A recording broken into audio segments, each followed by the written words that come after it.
Gracias por acompañarnos aquí en Canal 5. Comienza la entrevista. Recién les decíamos en el informativo, uno de los temas del día tiene que ver con la búsqueda, con los restos, la identificación de personas que se están encontrando, y cuesta mucho encontrarlas, las últimas en predios militares. Todas las que se encontraron hasta ahora fueron en predios militares, 7 desde el año 2005, para fijar una referencia hasta acá.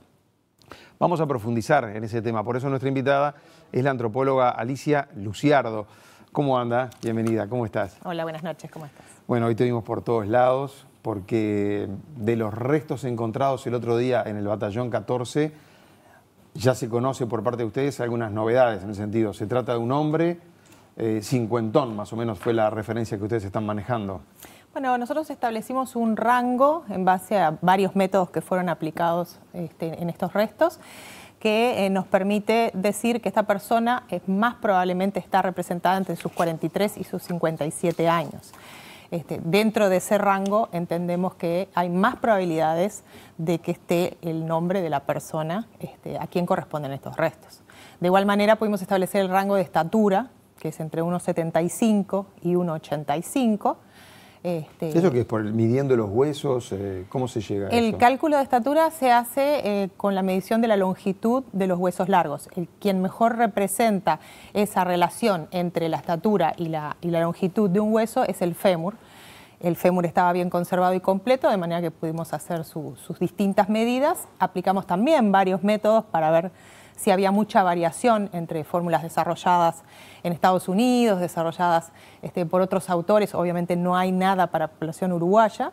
O sea, hay un margen de error allí, por eso ustedes manejan estas referencias, digamos. Siempre hay margen de error en este tipo de métodos. Nada de esto es como la genética, que sí es una forma de dar una certeza casi cercana al 100%. Estos son orientaciones para ir, digamos, disminuyendo la posibilidad de nombres que pueden estar incluidos dentro de la representación de estos restos. Claro, con esto se achica, digamos, la lista. Hay una lista de personas desaparecidas, ¿no? Con estas referencias se empieza a cortar, digamos. Yo me imagino la expectativa también de los familiares que hoy estuvieron con ustedes en una conferencia. Supongo que comentan también ese tipo de cosas de quién puede ser, aunque no se pueda todavía determinar, ¿no? Muchísima expectativa desde el día del hallazgo. La primera de las preguntas que nos hacen es en relación al sexo, porque eso ya, digamos, que hace la primera división de posibilidades. La edad es otro de los grandes marcadores que nos puede ir excluyendo de repente, sobre todo aquellos casos donde hay mucha diferencia en relación al rango que nosotros estamos presentando. La estatura es un elemento más, pero tampoco es tan certero, porque el registro, ¿no?, que hay no es un registro médico de un carnet de salud, sino el recuerdo de las familias. Puede haber variantes en lo que recuerdan en términos de estatura. Entonces, el sexo y la edad sí son dos grandes estimaciones que hacemos que permiten disminuir la cantidad de posibilidades. Bueno, pero si yo sé, por ejemplo, que mi familiar desaparecido mide 1,90, ya sé que este caso no sería, digamos, el que me corresponde a mí, digamos, ¿no? O sea, está claro. Por eso todo elemento me parece que a los familiares le va a hacer una composición de lugar. Claro, en realidad siempre hay un margen de error, incluso en estos rangos que se presentan.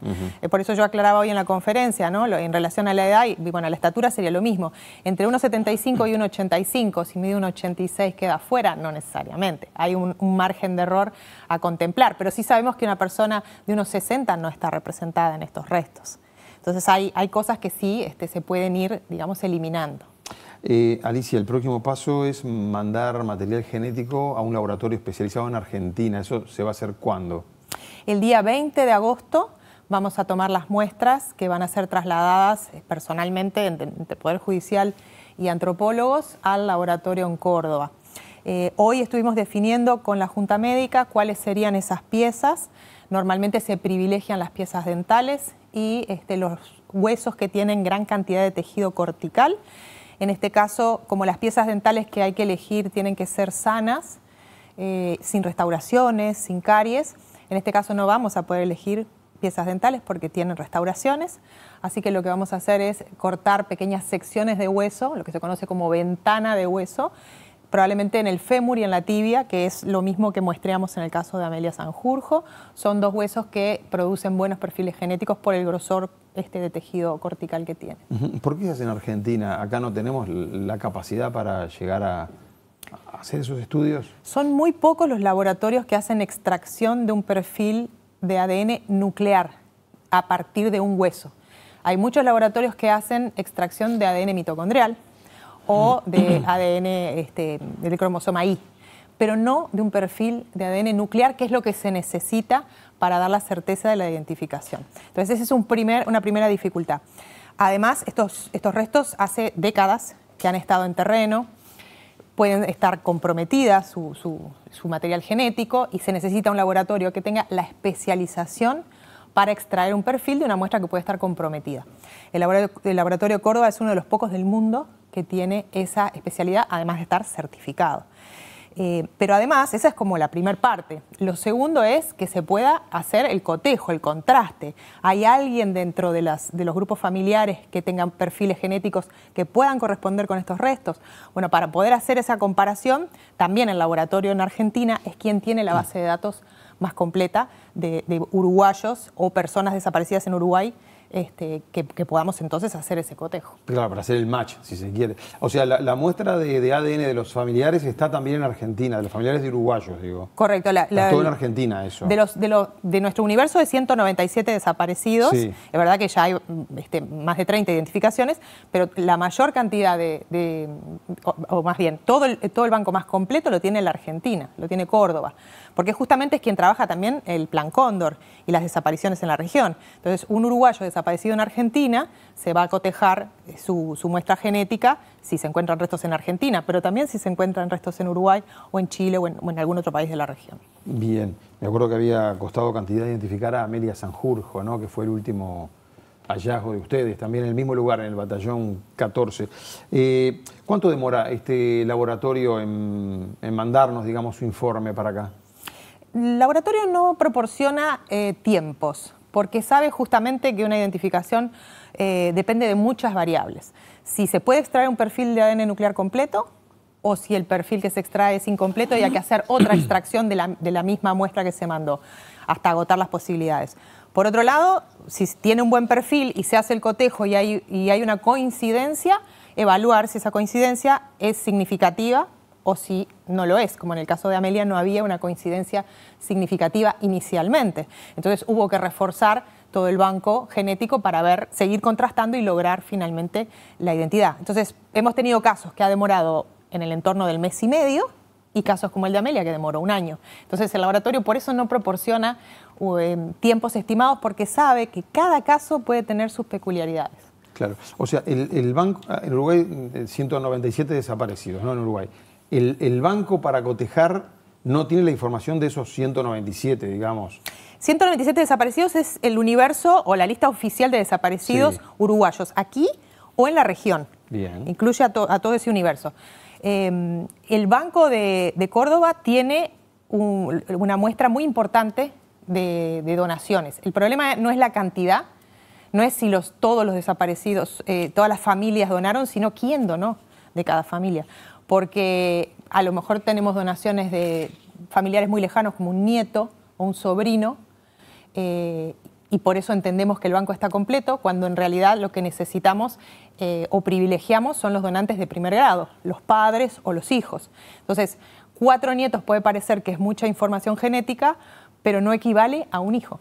Entonces, lo que nos importa es la calidad del donante, y eso hay que estudiarlo caso a caso. Claro, supongo que los familiares de Uruguay todos han donado sus muestras de ADN, digamos, en este caso, ¿no? No necesariamente todos. Hay que tener en cuenta que la técnica de identificación genética recién empieza a ser de uso cotidiano en el área forense, en este tipo de casos, pasado el año 2000.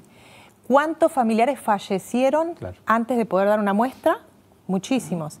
Por eso fue que tuvimos que nosotros que recurrir a ir a los cementerios a buscar personas que eran familiares clave y que estaban enterradas, ubicarlos y tomarles su muestra para poder identificar en el caso de Amelia, o bueno, tener más muestra en el caso de aquellas mujeres que no estaban tan bien representadas, que era el objetivo del 2023, ¿no? Identificar estos restos femeninos. Habrá que ver ahora con esto si necesitamos o no salir a buscar también más material. Alicia, ¿qué te comentaron hoy en particular los familiares de desaparecidos?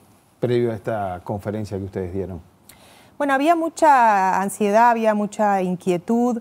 Tenían muchas dudas en relación a este perfil biológico, es decir, mi familiar queda excluido porque proporcionan un rango de edad en el cual no está mi familiar. O sea, había muchas dudas en relación a eso.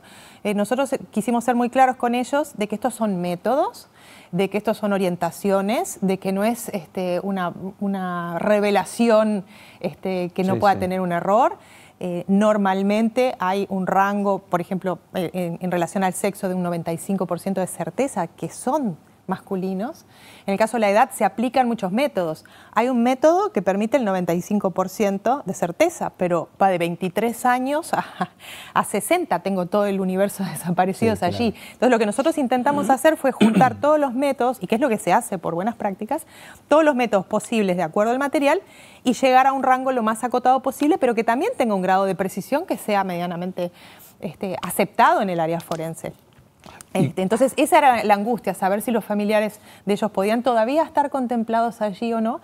Y también había mucho agradecimiento en términos de que, bueno, si no eran sus familiares, se estaba abriendo la puerta para encontrar más restos. Y vuelvo al tema de la edad porque me quedó una duda. La persona, dijimos, que se encontraron los restos es un hombre, 1,75, 1,85, entre 43 y 57 años. Esa es la edad del momento de la muerte, digamos, ¿no? ¿Está claro ese punto? Esa es la edad al momento de la muerte. Es un 50 años más menos 7 que tendría esta persona al momento de su muerte, que es una edad que la refleja su esqueleto. No es una cédula de identidad que nos pueda decir exactamente en qué año nació la persona. Sabemos que su esqueleto nos representa una persona entre 43 y 57 años al momento de la muerte. El batallón 14, y con la experiencia, y tú trabajás ahí en el terreno, ¿verdad? Se está convirtiendo, cobra fuerza la idea que puede ser hasta un cementerio, digamos ya, un cementerio clandestino. ¿Ustedes trabajan ya con esa hipótesis, con esa, no sé, con esa visión de las cosas? Esta cuarta fosa, con este cuarto cuerpo, creo que dejan claro que este lugar es un cementerio. Si ya había sospechas y había habido alguna mención a que esto era Arlington, ¿no? Hace muchos años ya, eran pocos los hallazgos como para seguir pensando que este lugar se había usado sistemáticamente para enterrar cuerpos. Ahora sabemos que en el año 77 el maestro Castro, Amelia Sanjurjo desaparecen y aparecen enterrados a escasos metros uno de otro. Enero del 78 desaparece Ricardo Blanco y aparece en el mismo entorno geográfico que estas otras dos personas. Y tenemos este cuarto individuo, que ahora sabemos que es un hombre, que todavía no sabemos quién es, y que seguramente nos va a aportar mucha información como para saber si está en el entorno de temporalidad o si está en el circuito represivo, por ejemplo, de la Tablada, o si tiene que ver con otro lugar de detención. Y no solamente queda bastante establecido que esto es un cementerio, un lugar designado para enterrar, sino que hay un área al sur y al norte del arroyo Meireles, que hay distintas técnicas para ocultar los cuerpos. Y bueno, iremos entendiendo mucho más en la medida que se identifiquen estos restos y ojalá con la aparición de nuevas Estaban fosas. todos bastante cerca, estos cuatro, digamos, ¿no? Hablando del batallón 14, ¿verdad? No sé si hay una figura geométrica para ubicarse en el terreno, ya sea un triángulo, un rectángulo, pero digo, están todos bastante cerca. Sí, se puede establecer un triángulo si pensamos en esta fosa, en este hallazgo del 30 de julio, hacia el este, a 170 metros, están los restos de Amelia Sanjurjo. Bueno, estaba la fosa con los restos de Amelia, y hacia el noreste, configurando la otra punta del triángulo, las dos fosas conteniendo una los restos del maestro Castro y otras los de Ricardo Valiente. Entonces sí tenemos a 200 metros esta distancia. Entonces en ese entorno de los 200 metros estamos teniendo tres fosas en relación a la fosa del 30 de julio. Es realmente un lugar muy pequeño para lo que son los 400 hectáreas del batallón.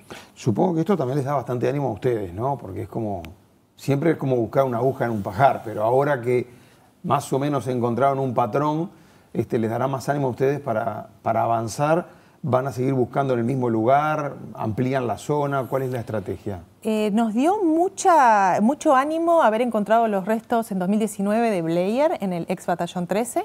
Porque en las instrucciones. Exacto, porque era a 90 metros de donde estaban los restos de Fernando Miranda. Entonces tuvimos la primera constatación de que el cambio en la metodología estaba dando resultados. Volver a los sitios que se habían intervenido, pero realizar la excavación exhaustiva, sin detenerla porque creyéramos que había algún lugar que era imposible enterrar. Ya constatamos que se puede enterrar en el borde, en la barranca de un arroyo, como el caso de los restos de Blair. Al aparecer los restos de Amelia, a muy pocos metros de las excavaciones que se hicieron también en el pasado, surgió de nuevo esta posibilidad de que, bueno, este método está dando resultado. Esta es la tercera vez que encontramos restos con esta metodología de volver sobre los sitios y ser exhaustivos. Entonces, la metodología está dando resultados y además este sitio en particular del Batallón 14 está arrojando esta cantidad de fosas en ese entorno tan pequeño que creemos que sí, que es alimento para seguir buscando en este predio en particular. Y Alicia, ¿ustedes están recibiendo algún nuevo dato, alguna información nueva? O si no entiendo mal, están como reinterpretando la información que tenía y van de nuevo a esos lugares. Lo que permitió estos tres últimos hallazgos, Blair, Sanjurjo y este caso en particular, no fue información nueva, no ha llegado nada en relación a estos tres hallazgos, ha sido el trabajo exhaustivo de arqueología sobre los mismos sitios que ya se habían excavado, pero abordándolos en su totalidad y reinterpretando la información que había dado lugar a las búsquedas, ¿no? ¿Por qué se había excavado en este sitio? ¿Y cómo se había excavado en este sitio? ¿Y qué podíamos hacer nosotros o proponer nosotros en relación a esa misma información y a esos abordajes? Eso nos permitió estos hallazgos. Cada vez que hay una fosa clandestina nueva en un predio, surge información. Aparecen llamadas, cartas, mapas. Eso es bastante común.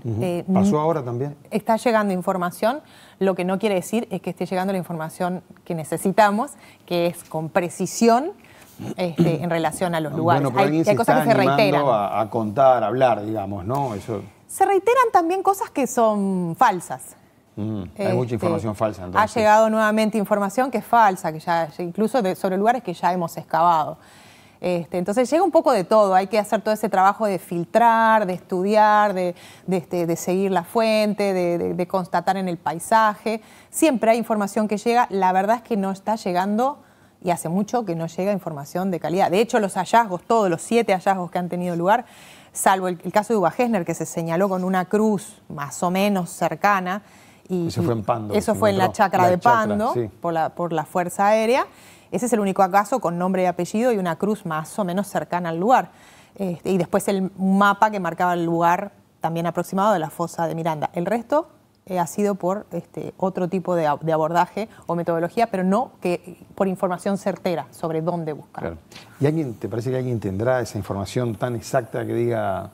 Porque mucha gente tuvo que haber estado en esto, digamos, ¿no? No solo el que dio la orden, sino hasta el soldadito que fue a hacer la fosa, digo, ¿no? Nadie habla, estamos de acuerdo que hasta ahora, por lo que estás contando, llega muy poca información. ¿Pero alguien tendrá como el mapa hecho? Sin duda que la información la conocen seguramente varias personas. La información se puede dar porque, de hecho, si se hubiera querido proporcionar información sobre dónde estaban enterrados los restos de Amelia Sanjurjo, por ejemplo, era muy fácil porque había marcadores en el paisaje y una construcción en pie que permitía referenciar esa fosa con absoluta precisión.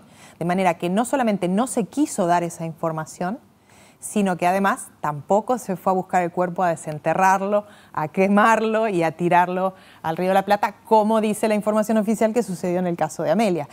Es como que el caso más claro de entender que era muy fácil señalarlo o buscarlo y desenterrarlo, y sin embargo ni se desenterró ni tampoco se dio esa información. Entonces la información la tienen que tener evidentemente muchas personas, o no sé cuántas, las que hayan participado en cada operativo, quién dio la orden, quién ejecutó la orden, pero no la proporcionan, no la dan. La Iglesia Católica abrió nuevamente sus puertas ahora, el otro día escuchaba a Sturla, para que gente en forma anónima Porque ese es otro punto también, ¿no? La consigna histórica siempre es verdad y justicia, que a veces es difícil que vaya de la mano porque si alguien te va a dar un dato y lo metes preso, digamos, nadie está hablando. Eso es parte de la realidad que tenemos. Pero la Iglesia Católica está ofreciendo que le den información y ellos lo pasan. Te lo pasarán a ti, a la Institución Nacional de Derechos Humanos, a familiares. ¿Por ahí podrá llegar algo? ¿Habrá alguna esperanza ahí, crees? Sí, siempre puede haber información que llegue a través de distintas modalidades. Por un lado, puede preocupar un poco que sea una llegada de información que no se pueda contrastar al ser anónima. El problema de los anónimos es que uno no puede entrevistar, no puede repreguntar, recibe lo que recibe y con eso tiene que trabajar. Hay otros anónimos que por ser, como el mapa donde estaba marcada la fosa de Miranda, tan claros, con referencias tan específicas del paisaje, que primero que reconocemos que realmente quien dibujó ese mapa conoce el terreno a la perfección y lo que está marcando después terminó siendo la fosa. Entonces puede haber anónimos muy significativos. Va a depender de la información que vaya llegando. No privilegiamos nunca, o si podemos elegir, el anónimo no es lo mejor, por lo que te decía, no podemos repreguntar, no podemos... Claro. Bueno, pero entre la nada y que alguien pase un dato... Sí, quizás idealmente sería muy bueno que ellos fungieran como de vínculo y de garantía de que la información se puede dar al equipo de antropólogos, a la institución, a los investigadores, pero con esa posibilidad de entrevista y de repregunta, ¿no? Eso sería buenísimo. Si lo que llega es material anónimo, bueno, habremos de hacer lo que hemos hecho hasta ahora, un filtro, un estudio, una minuciosa búsqueda dentro de ese anónimo, que puede ser un texto, puede ser un dibujo, lo que sea, una foto, nos han llegado fotos también con flechas. Es muy difícil de interpretar qué quiere decir la foto. Además, con la siempre flecha. En terrenos grandes todo esto, ¿no? Siempre en terrenos grandes, entonces es muy difícil a veces abordar esa cantidad de información tan imprecisa. Alicia, el otro día me llamó la atención porque el intendente de Canelones proponía algo así como que los terrenos, sobre todo el batallón 14 ahí en Toledo, salgan de la órbita militar y pasen a la Institución Nacional de Derechos Humanos. No te pido la opinión sobre eso, sino simplemente si, no sé si eso servirá para algo. Lo que yo me preguntaba es si ustedes, trabajando ahí en el terreno como antropólogos, tienen colaboración, digamos, del mando militar o se la ponen difícil. No, tenemos colaboración que de hecho ya son 19 años de vínculo con quien hace la custodia del lugar, con quien guardia el lugar. Entonces, ese vínculo ha pasado por distintos momentos y ha tenido sus cambios, ¿no? Desde un protocolo Tovajara que implica que ellos no pueden participar activamente en las tareas. En un inicio, si ustedes recuerdan las imágenes de la chacra de Pando, los militares ayudaban a excavar.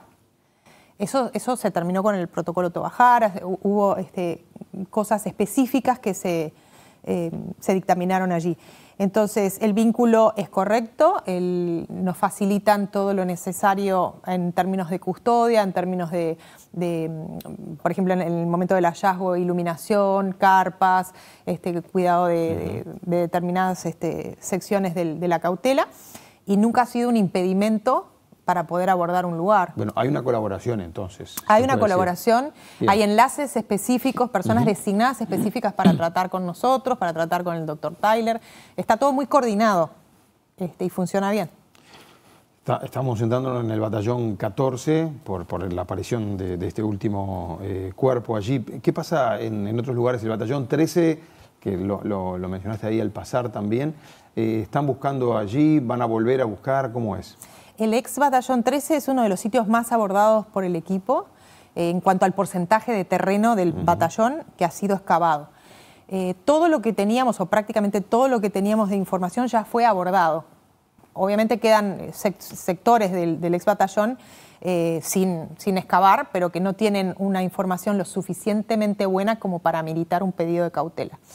Entonces, lo que sí tenemos es en el predio lindero, en el Servicio de Material y Armamento, una intervención detenida, que es la que está por detrás del galpón que funcionó como centro clandestino de detención, detrás del 300 Carlos, de ese galpón 4, un área de 8.000 metros cuadrados que está cautelada a la espera de que se solucione el problema del cable de alta tensión que se ubicó allí en las tareas arqueológicas. ¿Cuándo piensan que pueden volver a trabajar ustedes ahí?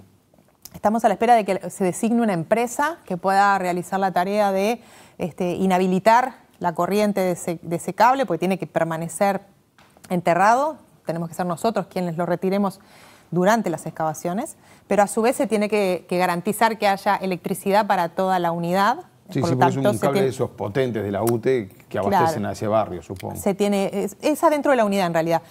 Se tiene que garantizar el abastecimiento eléctrico. Entonces hay que hacer toda una operativa para generar ese nuevo tendido eléctrico y deshabilitar el cable. La empresa designada tiene que concurrir al predio con nosotros y, bueno, se designará la fecha en la que se van a hacer estas tareas. No manejo plazos. Todavía no está, entonces, la fecha. No, todavía no está la fecha.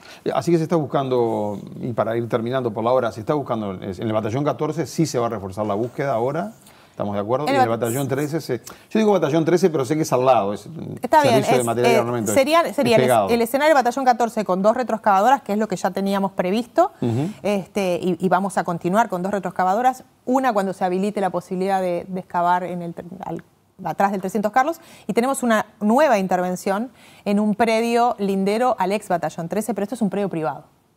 Este no es un predio militar.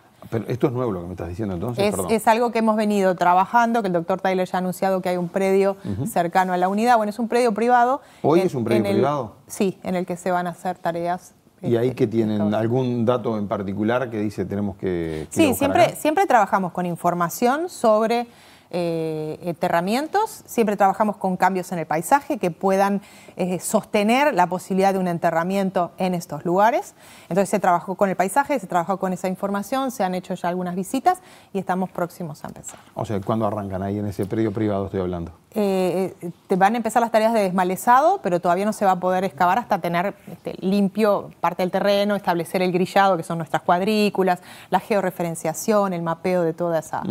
de todo ese predio. Una vez hubo una discusión sobre aquellos radares, creo que se llama radares, georradares, no sé cómo es, que les ayudaban a ustedes a determinar si en un terreno hubo en algún momento algún movimiento, digamos, años atrás.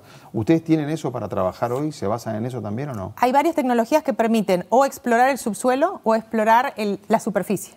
Hemos usado las dos cosas, desde lo que nos permite como un georradar o una sonda, tratar de entender los cambios o las anomalías que pueden haber en el subsuelo. Hemos trabajado sobre todo con georradar en construcciones porque nos permite, en vez de romper todo un piso o tirar abajo una estructura, ir directamente a la anomalía. Nunca hemos detectado un enterramiento humano, pero sí anomalías que responden a cámaras, a piedras, a cosas que están enterradas. Y también se hizo un intento de trabajar con tecnología que permita tener una vista del paisaje, pero ya de la superficie, pequeños cambios en superficie que puedan estar indicando fosas clandestinas. Eso se solicitó al Ministerio del Interior en su momento, al Ministerio de Defensa. El Ministerio de Defensa no aceptó la propuesta de la empresa y del técnico especializado argentino que iba a utilizar esa tecnología con nosotros, y por lo tanto se ofreció la posibilidad de que volara la Fuerza Aérea e interpretara los datos la UTEC. Se realizó parcialmente esa tarea y no arrojó resultados. Alicia, gracias por haber venido a Canal 5. Gracias a ustedes. Y mucha suerte en tu trabajo, además, con todo el equipo, ¿no? Gracias de verdad. Gracias a ustedes.